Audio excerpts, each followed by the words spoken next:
Buya Hamka dimasukkan ke dalam penjara. Naik tapak kaki sepatu ke atas meja. Buya Hamka duduk.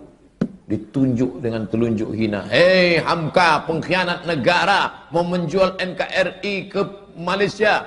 Sampai terlintas di hati Buya Hamka, nampaknya pisau silet di tepi penjara. Hamka, ambil pisau silet itu, potong saja ke tanganmu. Tak ada gunanya kau hidup. Di Maninjau kau bergelar datuk, di Masjid Al-Azhar kau bergelar buya, doktor dari Al-Azhar. Tak ada gunanya kau hidup dihina. Itu saking sakitnya hati Buya Hamka, dituliskannya dalam buku Tasawuf Modern. Beli Tasawuf Modern. Buya Hamka ketika mau meninggal minta bawakan, nak tolong ambilkan Tasawuf Modern, aku mau mengenang sakitnya di penjara. Waktu sakitku makin parah, kata Buya Hamka, dipindahkan aku ke rumah sakit hadiah dari pemerintah Rusia di Jakarta, namanya Rumah Sakit Persahabatan. Disitulah Buya Hamka sampai akhirnya PKI tumbang dan Buya Hamka keluar. Buya Hamka tetap berdakwah, jadi imam ceramah. Ketika dia sedang duduk di rumah, datanglah orang membawa secari kertas. Assalamualaikum Buya. Waalaikumsalam. Tolong baca kertas ini. Apa isinya? Kalau aku mati nanti, tolong yang menyolatkan jenazahku adalah Hamka. Yang menyiksa, yang memenjarakan Buya Hamka selama 4 tahun itu akhirnya mati juga. Saya waktu itu penasaran, mau tak Buya Hamka ini? Mau tak? Mau Buya Hamka. Di situ kesal saya tutup buku itu. Kok mau dia? Kok mau Buya Hamka? Andai saya lah itu, disiksa orang saya, lalu datang utusannya, andai aku mati, tolong yang mengimamiku Ustadz Abdul Somad. Cari Ustadz Abu. Aku tak mau. Sampai mati takkan ku solatkan. Barulah saya sadar betapa lembutnya hati Buya Hamka. Lunak Buya Hamka. Dia tak pernah di Al-Azhar. Sekalipun dia tak pernah Azhar. Tapi Al-Azhar memanggil dia. Memberi dia gelar doktor. Tak pernah kuliah di Azhar. Ustadz Somad 4 tahun di Azhar. Balik LC. Sadar diri, aku tak selevel. Hamka luar biasa. Difitnah. Bersebar info seluruh Indonesia bahwa Hamka plagiator. Plagiator. Novelnya itu katanya diambil dari Al-Manfaluti, sastrawan Mesir. Ditulis di harian Lekra, PKI punya. Siapa yang memfitnah dia? Pramudia Anantatur. Pram. Buya tak melawan. Diam. Akhirnya isu itu hilang. PKI jatuh, NKRI tetap tegak berdiri, dan tak lama sesudah itu datang perempuan bermata sipit dengan suaminya mu'alaq, mau masuk Islam. Assalamualaikum. Waalaikumsalam. Kamu siapa?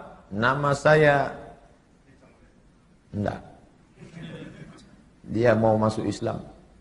Kata Buya, kamu ni siapa? Saya disuruh ayah saya kemari Buya. Untuk apa? Supaya suami saya ni calon masuk Islam, belajar Islam sama Buya. Nama ayah kamu siapa? Pramudia Anantatur.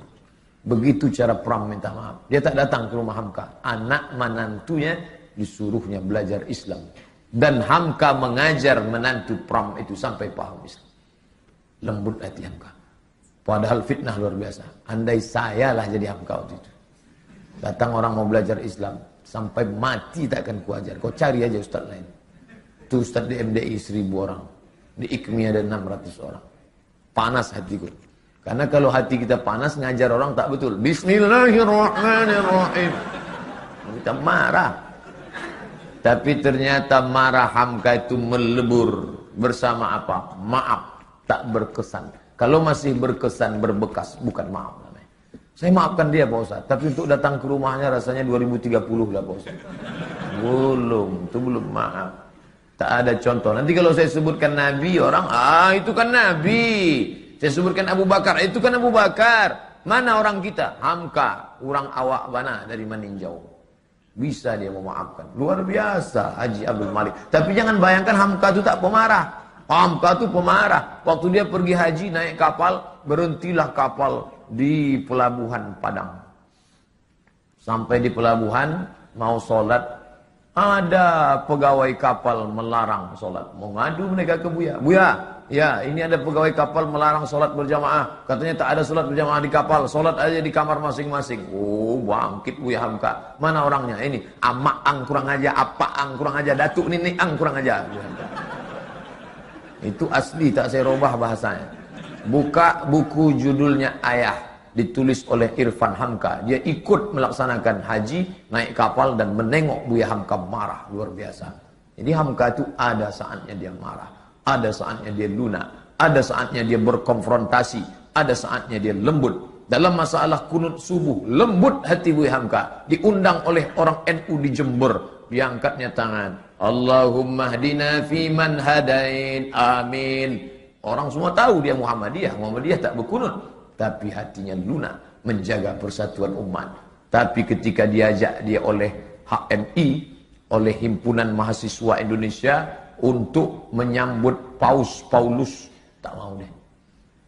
Ayolah Buya, kita tunjukkan bahwa kita ini welcome terhadap Paus. Tidak. Kenapa Buya tak mau? Bagaimana aku bersalaman dengan orang yang sudah mengkristenisasikan anak bangsaku? Tak mau dia. Begitu juga dengan fatwa Natal bersama. Buang itu fatwa.